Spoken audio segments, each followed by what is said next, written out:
Hi everyone and welcome to today's card. We'll be making this for Inspired by Stamping. We're going to do a Thinking of You card made with the Fresh Bouquet stamp set from Inspired by Stamping. So this card is just a watercolored card. This one here is one I have made earlier just to show you what it kind of will turn out like. No two cards with watercoloring can turn out exactly the same.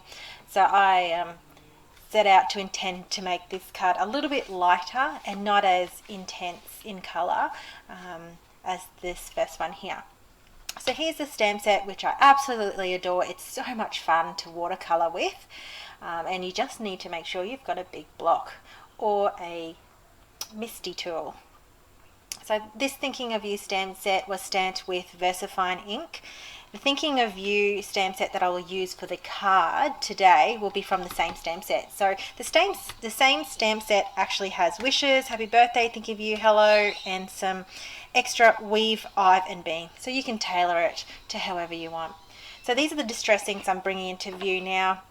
There's a whole list of them that I will put in the supplies list description below in the YouTube and also on my blog if you want to go visit my blog. Now to add some extra white detail, I've used this Sharpie marker, and I got this from Jennifer McGuire, this idea. I thought I was going to use the distress ink if I really need to feel like I need to move the distress inks around, the spray, but I didn't end up using it. I got some clean water, some brushes, clear embossing powder, and an embossing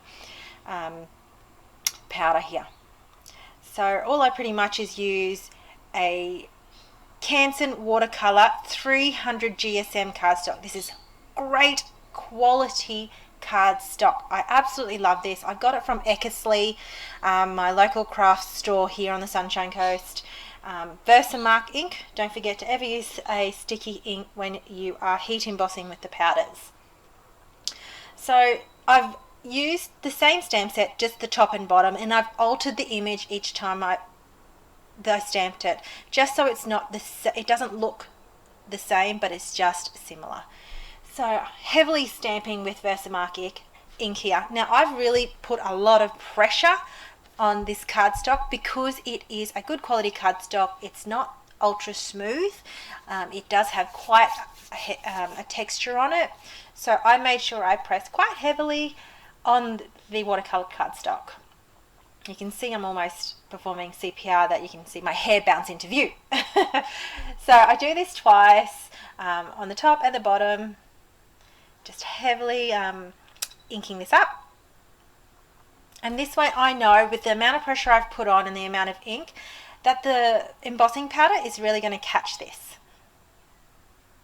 So I alter the image when I stamp it so it doesn't look exactly the same or mirroring or anything like that. It's just stamping the image. I think I even put a dent in my table at one stage. I was pressing it so hard.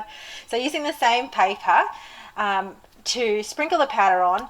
Now the reason why I used that paper in the first place underneath the cardstock is so I didn't get the sticky ink on my mat. And just opening it up on the dry side, I'm just pouring that powder all over that image, making sure I catch it and getting it all sprinkled on there.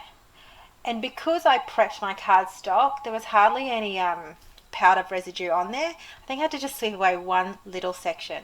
So here I'm just heavily heat embossing it, making sure I really get it all. It is hard because it is a clear embossing powder. This one's from Hero Arts. It's ultra fine and I really love the detail in this that it leaves behind.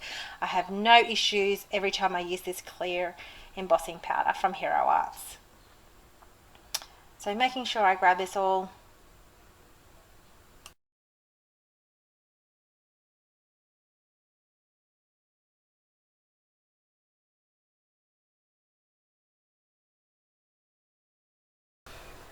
And once I've tried to heat set this to make it look a little bit more flatter, I will reinforce it with, after I've done the watercolouring with double-sided foam adhesive, and when I place this on the cardstock it will be more flat, because you'll notice I'll put a lot on. So bringing my distress inks in, Spun Sugar, Squeeze Lemonade, Shaded Lilac. they're the three lighter of the colours, and then I'll go in and put another layer of the darker colours of the distressings over the top. So here I'll speed through this because it does take a little bit longer. Overall, this card took me about half an hour. I really took my time with the watercolouring, and this is why I sped it up. So you'll notice the first layers of all these colours are the lighter layers, and then I'll heat set that, and then I'll bring in the darker colours. So I'll put some music on for you to listen to while I'm watercolouring.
So drying up the rest of the cardstock, I'm now going to stamp with the Thinking of You, and I'm going to use this big stamp helper here. It's just from an Aussie stamp company here in Australia, and I'm using VersaFine Onyx Black ink. I wanted to get a good crisp black image, so that's why I've had to bring in my reinforcement. So I've used the hemp twine. I got this like 5 spools from Kmart here in Australia, and it's got black hemp, like a white hemp natural twine, and then it's got thicker versions of the same one, and I absolutely adore it.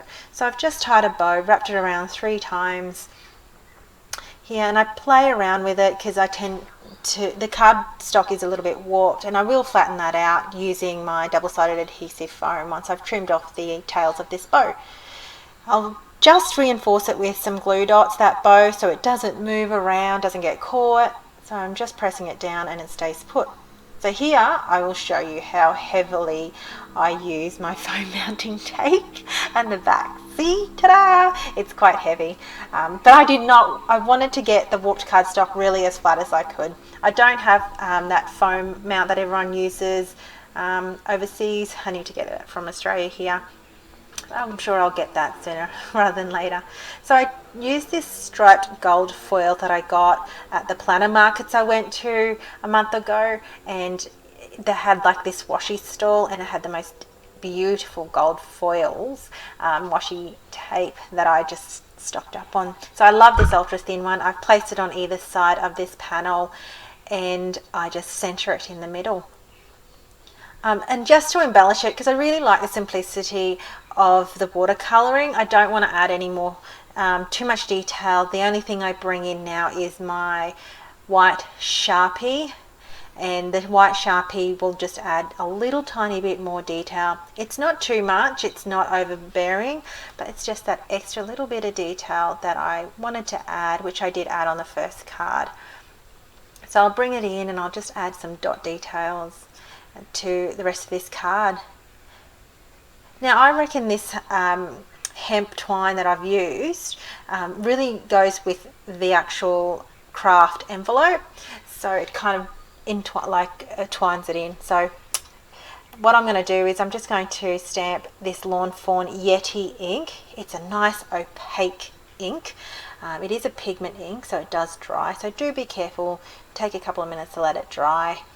And I just loved just adding that extra detail to the flap of the envelope.